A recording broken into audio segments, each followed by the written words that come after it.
민수야, 지금 장모님이 너희 집에 살고 계시니? 그 집은 원래 내가 살던 집이잖아. 어떻게 내 허락도 없이 장모랑 같이 살 수가 있어? 엄마, 그게 장모님이 둘째 봐주시기로 하셨어요. 그리고 최근에 장인어른 돌아가시고 혼자 계시는 게 좀 안쓰럽잖아요. 아내도 장모님 걱정돼서 밤새 잠도 못 자고 그랬어요. 그래서 장모는 안쓰럽고 난 안 불쌍하냐? 나도 남편 없이 혼자고 외로운 거 똑같아. 뭐가 다른데? 아니, 그런 게 아니라 엄마는 혼자 잘 지내시잖아요. 그리고 제가 집도 얻어드렸는데 뭐가 문제예요?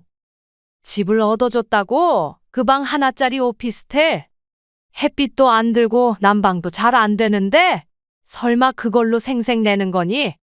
뭐, 엄마도 이제 나이 드셨고 조용한 데가 더 편하시잖아요. 장모님은 그래도 지금 우리 도와주시고 있고요. 나도 3년을 너희 밥하고 빨래하고 손주 봐줬다. 하루도 제대로 쉬어본 적 없어. 그랬더니 돌아온 게 고작 이거냐? 엄마, 왜 그렇게 예민하게 받아들이세요? 됐어. 너희 장모 모시고 싶어서 날 내쫓았으면 내가 살던 집은 돌려줘. 안녕하세요. 이 사연의 주인공은 69세 이정희 씨입니다. 이 씨는 남편과 사별한 지 5년이 지났지만 여전히 남편과 함께 살던 아파트에서 소박하게 혼자 살아가고 있었습니다. 그 집은 남편과 함께 30년 동안 모아온 돈으로 힘들게 장만한 보금자리였습니다. 평생을 검소하게 살며 자식에게 부담 주지 않겠다는 마음으로 살아온 이 씨는 혼자 살면서도 매일 아침 일찍 일어나 깔끔하게 집안을 정리하고 손수 반찬을 만들어 냉장고를 채우는 부지런한 생활을 이어갔습니다.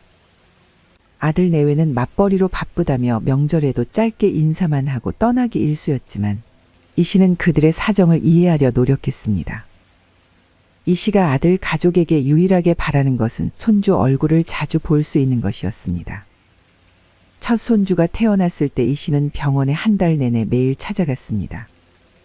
손주를 안아보고 싶어도 며느리의 눈치를 보며 조금만 안았고 며느리의 친정어머니가 오면 슬그머니 물러나 자리를 내주기도 했습니다.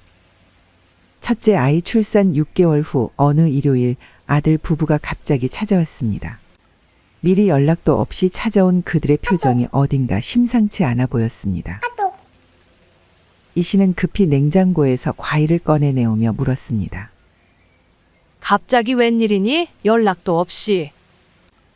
아들은 잠시 머뭇거리다가 조심스럽게 말을 꺼냈습니다. 엄마, 사실은 저희가 상황이 좀 어려워졌어요.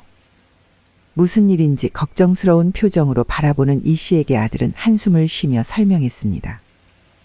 아내가 육아 우울증도 좀 심해지고 저는 회사도 다니고 아이도 봐야 하고 둘 다 너무 지쳤어요. 며느리는 아이를 안고 있다가 눈물을 글썽이며 말을 보탰습니다. 어머니, 육아가 이렇게 힘든 줄 몰랐어요. 밤에도 계속 울고, 일을 그만둘 수는 없고. 엄마, 우리 엄마 집에서 같이 살면 안 될까요? 마침 집 계약도 끝나가고 엄마도 손주랑 같이 지낼 수 있어서 좋지 않으세요? 이 씨는 순간 당황했습니다. 사실 달갑지만은 않은 제안이었습니다. 그동안 혼자만의 생활 패턴이 있었고 갑작스러운 변화가 두려웠습니다. 너무 갑작스러운데 그리고 같이 살면 불편하지 않겠어? 아들이 고개를 숙이며 말했습니다. 그럼 6개월만 딱 부탁드려요. 상황 안정되면 바로 집 구해서 나갈게요. 이 씨는 잠시 고민했습니다. 내가 도와주지 않으면 누가 도와주겠어? 결국 며느리의 눈물과 아들의 간절한 부탁에 마음이 흔들렸습니다. 알았다. 그럼 6개월만이다. 아들 부부는 환하게 웃으며 고개를 끄덕였습니다. 그렇게 이 씨의 조용했던 일상의 변화가 찾아왔습니다. 합가 초기 몇 주 동안은 겉보기에 평화로웠습니다. 아들은 퇴근 후 청소를 도왔고 며느리는 직접 요리도 해주었습니다. 어머니, 오늘은 제가 설거지 할게요. 어머니는 쉬세요. 그래 줄래? 너가 식사까지 차려줬는데 고맙다. 아니에요. 같이 살게 해주신 것만으로 너무 감사하죠. 하지만 한 달쯤 지나자 점차 변화가 생겼습니다. 아들과 며느리는 일 때문에 좀 피곤해서라는 핑계로 집안일 미루기가 점점 당연시되었습니다. 며느리는 자연스럽게 손을 떼기 시작했고 아들도 퇴근 후에는 피곤하다며 소파에 누워 휴대폰만 들여다보는 시간이 늘어났습니다. 이 씨는 자신의 역할이 점점 늘어나는 것을 느꼈지만 굳이 지적하지 않았습니다. 그러던 어느 날 이 씨는 우연히 아들과 며느리의 대화를 엿듣게 되었습니다. 여보, 어머니가 계시니까 진짜 편하지 않아? 내가 뭘 했어? 너무 힘들다고. 손주 이야기하면 맘 약해지셔서 허락해 주실 거라 했지? 그러게 근데 너무 티내지는 마. 우리 어머니 서운해하실라. 이 씨는 그 말을 듣고 가슴이 찔렸습니다. 나를 이용한 거였구나. 하지만 그녀는 입술을 깨물며 음속으로만 사겼습니다. 손주를 위해 그리고 가정의 평화를 위해 참기로 했습니다. 이 씨의 하루는 새벽 5시에 시작되었습니다. 손주가 밤에 자주 울어 제대로 잠을 이루지 못했음에도 이 씨는 아들 내외가 출근하기 전에 아침 식사를 준비했습니다. 아침밥을 차리고 아들 내외가 출근한 후에는 손주를 돌보고 빨래를 하고 집안 청소까지 모든 일을 도맡았습니다. 엄마, 저희 옷은 따로 세탁해 주세요. 특히 지영이 회사 옷은 드라이클리닝 해야 하는 것도 있으니까 조심해 주시고요. 아들의 이런 요청에도 이 씨는 묵묵히 따랐습니다. 세탁물을 구분하고 특별 관리가 필요한 옷들은 따로 빼두었습니다. 때로는 손주의 기저귀를 갈면서 동시에 국이 넘치지 않게 주방으로 달려가는 일도 잦았습니다. 점심시간에는 잠시 앉아 밥을 먹고 싶어도 손주가 울면 밥그릇을 그대로 두고 달려가야 했습니다. 손주를 돌보는 일은 기쁨이기도 했지만 나이 든 이 씨에게는 체력적으로 큰 부담이었습니다. 허리 통증이 심해져 밤에 진통제를 몰래 먹기도 했습니다. 어머니, 오늘은 친구들이랑 약속이 있어서 좀 늦을 것 같아요. 애기 재워주시고 밥은 알아서 드세요. 이런 통보에도 이 씨는 그래, 조심히 다녀와라고만 대답했습니다. 하지만 속으로는 내가 애기 퇴근도 없이 하루 종일 봐주는데 최소한 제 시간에 들어와 주면 좋을 텐데 라는 생각도 들었습니다. 이 씨가 밤에 쉬는 시간은 오직 손주가 자는 시간뿐이었지만 그마저도 손주가 자주 깨서 울었기에 제대로 된 휴식을 취하기 어려웠습니다. 그럼에도 아들 내외는 아침에 일어나 어머니, 애가 밤에 많이 울었어요 라고 묻고는 저희는 너무 피곤해서 전혀 못 들었네요 라며 웃을 뿐이었습니다. 그렇게 약속한 6개월이 지났습니다. 그러나 아들 내외는 이사 이야기를 꺼내지 않았습니다. 이 씨가 조심스럽게 물었을 때 아들은 조금만 더요.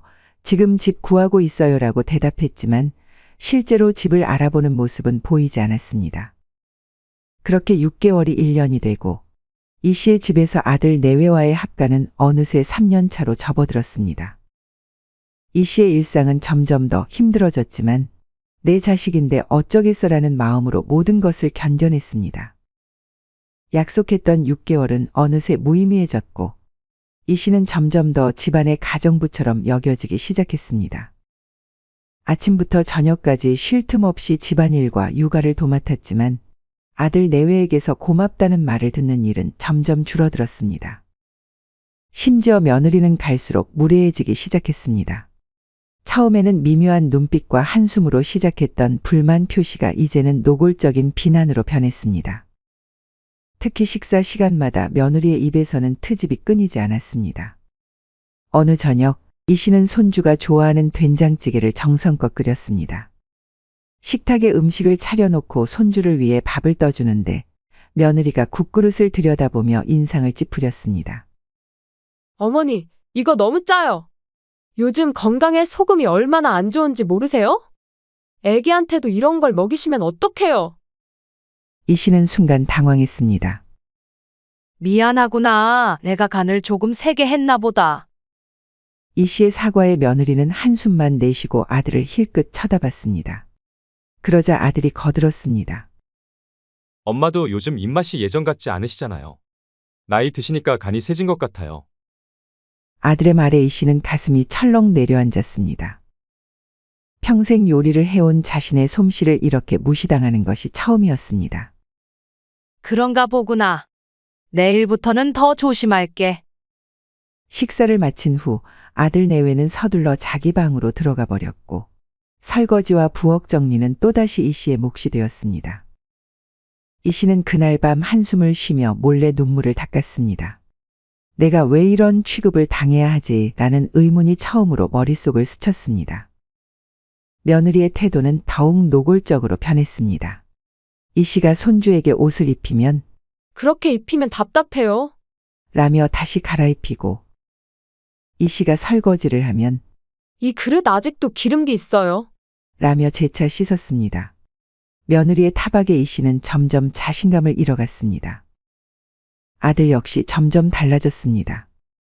예전에는 우리 엄마 최고라며 엄지를 치켜 세우던 아들이 이제는 아내의 말에 고개를 끄덕이며 어머니의 단점을 함께 지적하기 시작했습니다.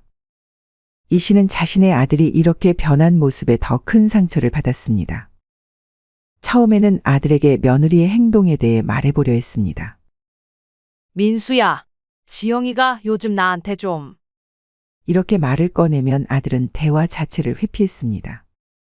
엄마, 저 피곤해요. 나중에 얘기해요. 몇 번의 시도 끝에 이 씨는 더 이상 아들에게 기대하지 않기로 했습니다. 그러던 어느 날 아들이 퇴근 후 거실 소파에 앉아 이 씨를 불렀습니다. 며느리도 옆에 나란히 앉아 있었습니다. 이 씨는 무슨 일인가 싶어 손에 들고 있던 빨래를 내려놓고 다가갔습니다. 엄마, 이제 저희가 분가하려고 해요. 아들의 말에 이 씨는 순간 안도감을 느꼈습니다. 드디어 내 예전처럼 지낼 수 있겠구나. 하지만 아들의 다음 말에 그녀의 표정이 굳어졌습니다. 둘째도 생겼고 우리 네 식구가 사는데 이 집도 좁은 감이 있어서요. 어머니는 다른 집을 알아보시는 게 어떠세요? 이 씨는 말문이 막혔습니다. 이 집은 본래 이 씨의 집이었습니다. 아들 내외가 들어온 것이지 이 씨가 아들 집에 들어간 것이 아니었죠. 말을 잇지 못하는 이 씨를 보며 며느리가 달콤한 목소리로 말을 보탰습니다. 어머니 혼자 사시는데 이 큰 집 필요 없잖아요. 저희가 전세금 드릴게요. 이제 집안일 안 하셔도 되고 집도 저희가 자주 찾아뵐게요. 며느리의 말은 자신이 30년 동안 살아온 집에서 나가라는 말로 들렸습니다. 무슨 말도 안 되는 소리를 하는 거니? 여긴 내 집이야. 너희가 들어온 거지. 이 씨의 목소리에 당혹감이 묻어났습니다. 아들은 잠시 머뭇거리다 말했습니다. 엄마, 그거야 물론 알죠. 하지만 6개월만 같이 지내기로 했는데 벌써 3년이 됐잖아요. 저희가 분가해야 할 시간이 된 것 같아서요. 이 씨는 혼란스러웠습니다. 그래, 너희가 나가서 분가하면 되지. 왜 내가 내 집에서 나가야 하는데? 아들이 답했습니다. 엄마, 이제 둘째도 생겼고 49살 만한 집을 구하는 게 쉽지 않아요. 전세금도 많이 올랐고. 어차피 엄마 원래 혼자 사셨으니까 더 관리하기 편하고 좋은 집으로 옮기시면 어떨까요? 이 집은 저희가 지낼게요. 며느리도 합세했습니다. 맞아요, 어머니. 이 넓은 집 혼자 관리하기 힘드시잖아요. 작은 집이 청소도 덜하고 좋으실 거예요. 저희가 좋은 오피스텔 알아봤어요. 이게 무슨 말도 안 되는 소리니? 내가 왜? 말을 하려는 이 씨의 말을 자르며 며느리가 날카롭게 말했습니다. 그럼 어머니는 계속 같이 살고 싶으신 거예요? 저희가 이사 나가는 게 싫으신 거죠? 그 말에 이 씨는 할 말을 잃었습니다. 새벽에 일어나 밥하고 빨래하고 손주 보고 3년간의 고생이 주마등처럼 스쳐 지나갔습니다. 그때 며느리는 이 씨의 망설임을 놓치지 않고 더 압박을 가했습니다. 어머니, 솔직히 이 몇 년간 얼마나 힘드셨어요. 육아의 집안일에 저희도 그 마음 알아요. 이제는 좀 편하게 사셔야죠. 작은 집이 관리하기도 쉽고 겨울에 난방비도 적게 들고요. 아들도 거들었습니다. 그리고 엄마, 이제는 좀 쉬셔야 할 때예요. 저희가 모실 수 있으면 좋겠지만 아직 경제적으로 많이 부족해서 나중에 형편이 나아지면 더 좋은 집 구해드릴게요. 어머니, 저희 둘째도 생겼고 어머니 도움이 절실하게 필요해요. 이 씨는 너무 지쳐 있었습니다. 더 이상 가족과 다투고 싶지 않았고 관계가 더 나빠지는 것도 원치 않았습니다. 그녀는 깊은 한숨을 내쉬며 말했습니다. 그래, 내가 혼자 살기에는 이 집이 좀 크지. 그래, 어디를 얻어줄 거니? 아들 내외는 준비해온 듯 서로 눈짓을 주고받더니 아들이 말했습니다. 요즘 집값이 올라서 아파트는 어려워요. 큰 집 필요 없지. 어차피 이 집도 나중엔 아들에게 물려줄 집이었으니까 미리 줬다고 생각하자. 그날 이후 이 씨는 그렇게 스스로를 합리화하며 마지못해 짐을 싸기 시작했습니다. 하지만 마음속 깊은 곳에는 내가 왜 내 집에서 나가야 하지? 라는 서러움이 깊이 남았습니다. 30년간의 추억이 담긴 집에서 쫓겨나는 기분이었습니다. 이삿날이 3일 앞으로 다가왔습니다. 이 씨는 오랜 시간 모아온 그릇들과 살림살이를 정리하며 마음을 추스르고 있었습니다. 그때 아들이 머뭇거리며 이 씨의 방에 들어왔습니다. 엄마 미안한데 사실 전세가 아니에요. 갑자기 무슨 소리니? 이제 와서 그러면 어떡해? 준비 다 해놨는데. 아들은 눈을 피하며 말을 이었습니다. 아직 대출이 다 안 끝나서. 전세금이 좀 부족해서요. 그래서 월세로 해드리면 어떨까 해서요. 걱정 마세요. 보증금이랑 월세는 제가 매달 내드릴게요. 이미 짐을 거의 정리한 상태였기에 이 씨는 더 이상 거절할 수 없었습니다. 자존심과 슬픔이 뒤섞인 채 결국 이 씨는 창문도 작고 물까지 새는 방 하나짜리 오피스텔로 쫓기듯 이사를 하게 됐습니다. 그럼 난 간다. 이 씨가 현관문을 나설 때 며느리는 형식적인 인사를 건넸습니다. 어머니, 자주 놀러 오세요. 손자도 보러 오시고요. 그 말이 오히려 이 씨의 마음을 더 아프게 했습니다. 이 씨는 입술을 깨물며 대답 대신 고개만 끄덕였습니다. 이 씨가 새로 이사한 오피스텔은 아들이 말했던 것과는 달랐습니다. 집을 보러 갔을 때는 그래도 괜찮아 보였는데 실제로 살아보니 문제가 한두 가지가 아니었습니다. 좁은 공간에 가구를 들여놓자 발 디딜 틈도 없었고 창문이 북쪽으로 나 있어 햇빛도 거의 들지 않았습니다. 게다가 보일러가 고장나는 일도 발생했습니다. 민수야, 보일러가 고장이 나서 잘 안 된다. 집주인에게 연락 좀 해줄 수 있니? 전화로 아들에게 말했지만 그의 대답은 늘 똑같았습니다.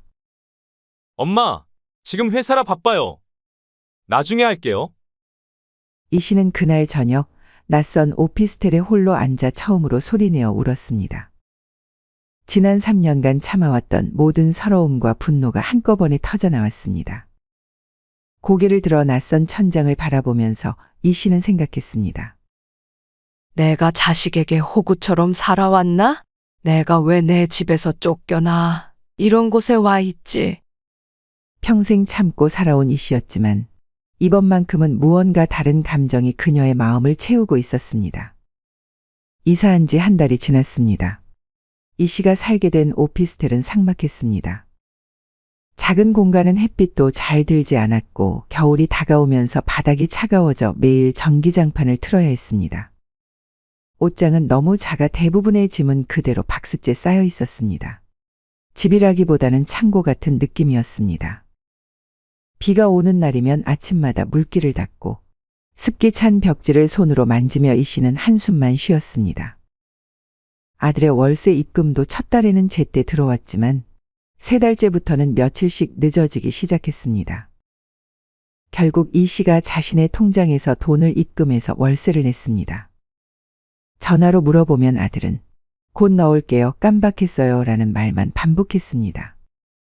한 달이 지나고 두 달이 지나도 아들 내외는 약속했던 것처럼 자주 찾아오지 않았습니다. 전화 통화도 점점 짧아졌고 손주 소식을 물어도 잘 지내요라는 대답만 돌아왔습니다. 아들과 며느리의 태도에 자신의 집에서 갖기 위해 이 오피스텔에 자신을 버렸다는 생각을 떨칠 수 없었습니다. 이 씨는 점점 불만이 쌓이기 시작했죠. 그러던 어느 날 이 씨는 근처 시장에 장을 보러 나갔습니다. 평소처럼 시장 구경을 하며 소소한 즐거움을 찾고 있었죠.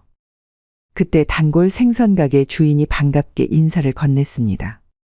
아이고, 이씨 오랜만이네요. 요즘 어디 가셨어요? 통 안 보이셔서 걱정했어요. 이 씨는 쓴웃음을 지으며 대답했습니다. 이사를 좀 했어요. 집이 너무 커서 관리하기 힘들어서. 생선가게 주인은 고개를 끄덕이며 말했습니다.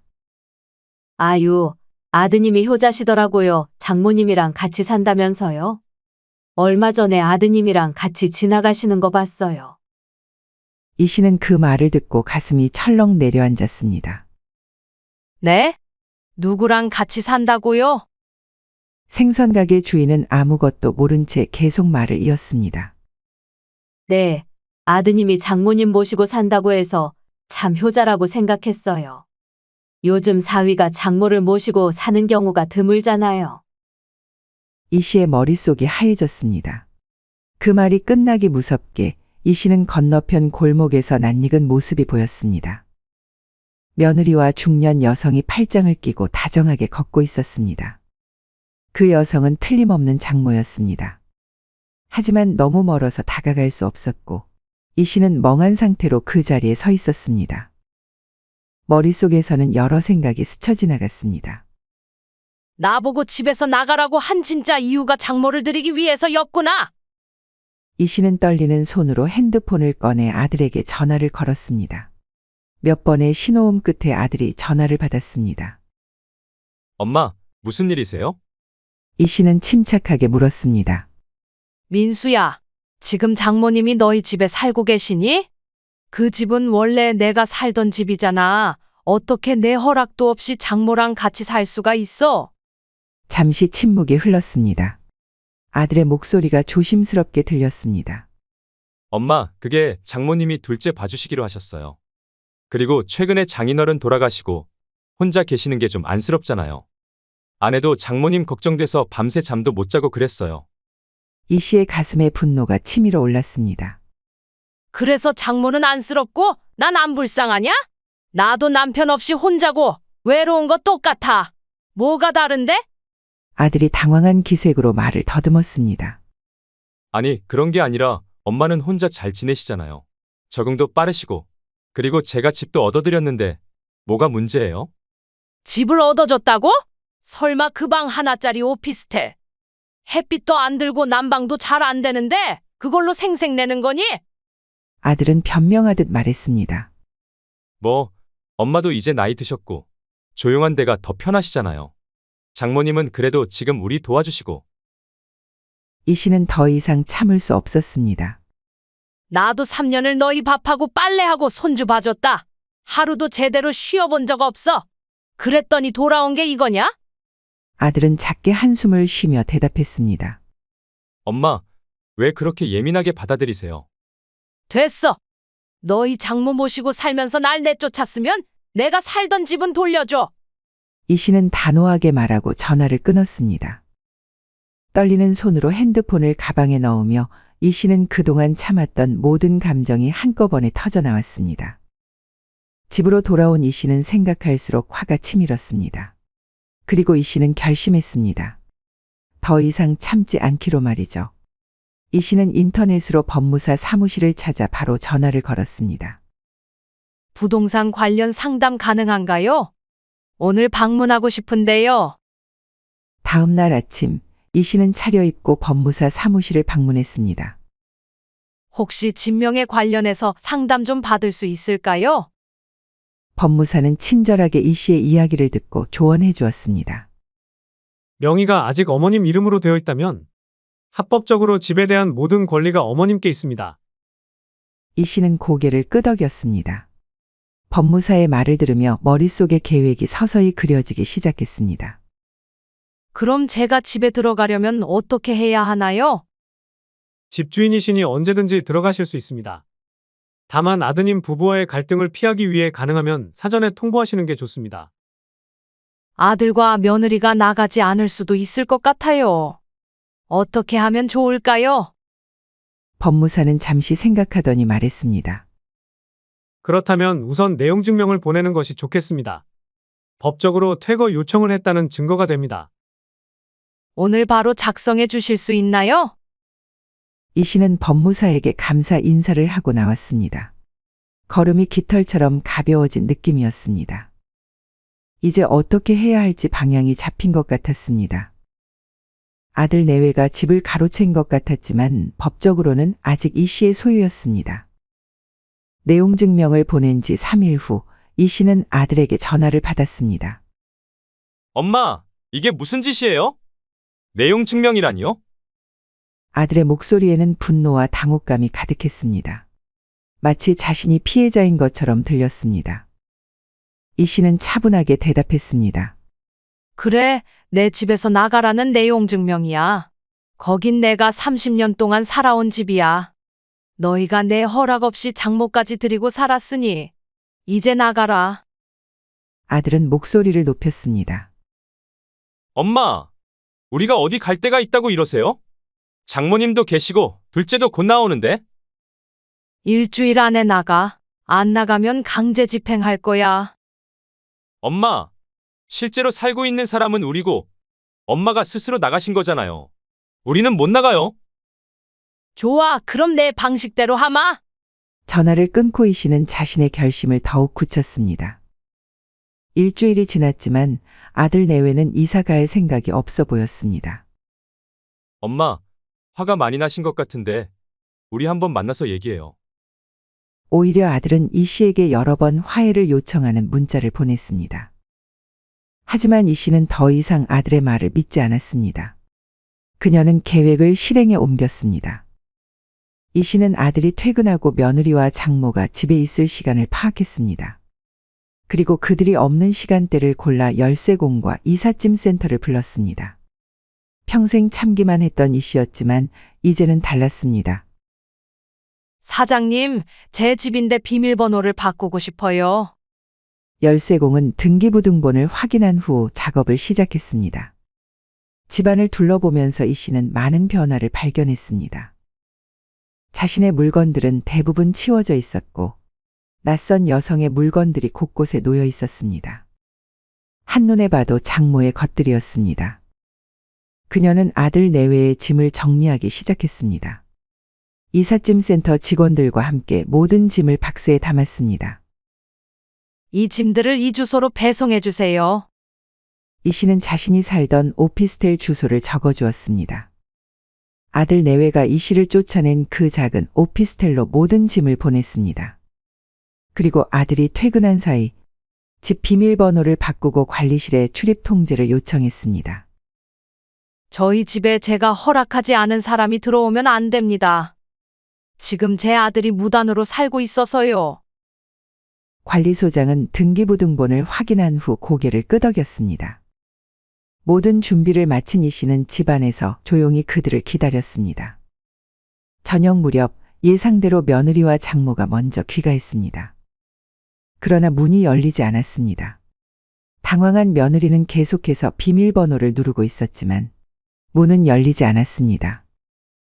급기야 며느리가 아들에게 전화를 걸었고 아들은 이 씨에게 연락했습니다. 이 씨의 핸드폰이 울렸습니다. 엄마, 집 비밀번호가 안 맞아요. 설마 이거 엄마가 한 거예요? 이 씨는 차분하게 대답했습니다. 너희가 나를 내쫓았듯이 이제 내가 너희를 내보내는 거야. 아들은 믿을 수 없다는 듯이 말했습니다. 엄마, 무슨 말씀이세요? 지금 농담하시는 거예요? 이 씨는 단호하게 말했습니다. 농담 같은 소리 하지 마라. 등기부등본 확인해봐. 그 집은 내 거고 내가 내 집 비밀번호 바꾸는 건데 뭐가 문제니? 아들의 목소리가 점점 높아졌습니다. 그래도 엄마, 너무하신 거 아니에요? 우리가 어디 갈 데가 있다고 이러세요? 걱정하지 마라. 내가 나한테 집이라고 마련해준 월세 단칸방 오피스텔. 거기서 시작하면 딱 좋겠구나. 아들은 한동안 말이 없었습니다. 아마도 자신의 행동을 돌아보고 있는 것 같았습니다. 엄마, 우리 좀 만나서 얘기해요. 이렇게 전화로 하기는. 이 씨는 단호하게 거절했습니다. 할 얘기 없다.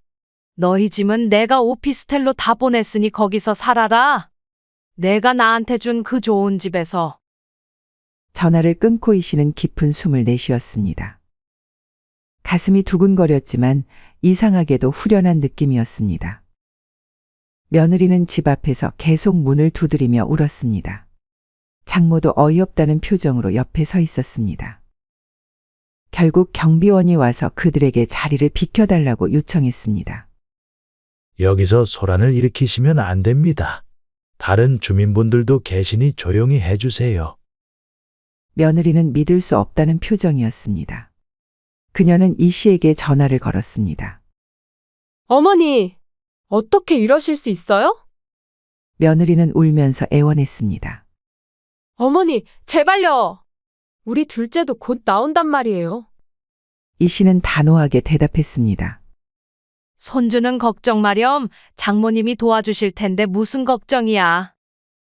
전화를 끊은 이 씨는 원래 자신의 집이었던 아들의 집 창가에서 현관 아래를 내려다보았습니다. 그리고 그곳에는 아들과 며느리 그리고 장모가 터덜터덜 이 씨의 아파트를 떠나는 모습이 보였죠. 이 씨는 그 뒷모습을 보며 천년 묵은 체증이 쑥 내려간 듯 시원했습니다. 한편 이 씨는 자신이 살던 오피스텔 문 앞에 열쇠와 함께 짧은 쪽지를 붙여놨습니다. 내 집이 아닌 진짜 너희 집에서 맘껏 장모 모시면서 살아. 시간이 흘러 아들 부부와 장모는 결국 다른 집을 구해서 살게 얻습니다. 이 씨가 내보낸 짐을 찾아 임시로 오피스텔에 머물었지만 3명의 성인과 아이 둘이 살기에는 너무 비좁은 공간이었습니다. 게다가 장모는 이 상황을 받아들이지 못하고 며칠 후 다른 집으로 이사를 갔습니다. 이런 좁은 곳에서 못 살아. 나는 돌아간다. 장모의 이 말은 며느리에게 큰 충격이었습니다. 육아를 도와줄 것이라 기대했던 어머니마저 떠나버렸습니다. 이제 며느리는 혼자서 모든 것을 감당해야 했죠. 아들 부부는 원룸에서 머물게 됐고 장모에게 의존했던 육아도 끊겼고 생활도 빠듯해졌습니다. 아들은 여러 번 이 씨에게 전화를 걸었지만 이 씨는 받지 않았습니다. 이 씨의 일상은 다시 평화로워졌습니다.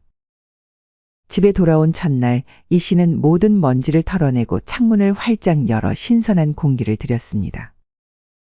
오랜만에 자신의 주방에서 좋아하는 반찬을 만들고 자신의 침대에서 편안하게 잠들었습니다. 주방에는 다시 이 씨가 아끼던 그릇들이 제자리를 찾았고 거실에는 남편과의 추억이 담긴 사진들을 다시 걸었습니다. 이 씨는 오랜만에 친구들도 다시 만났습니다. 그동안의 일을 털어놓자 친구들은 모두 이 씨의 결단력에 감탄했습니다. 정희야, 잘했다. 우리도 본받아야겠어?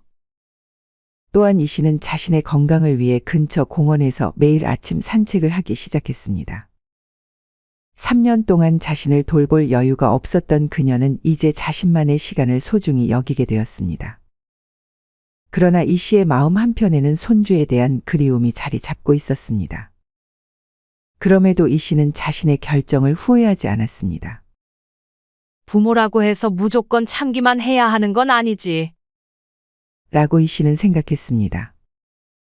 아들과 며느리에게 단호하게 대응한 것은 그들을 미워해서가 아니라 오히려 사랑하기 때문에 필요한 교훈이었습니다.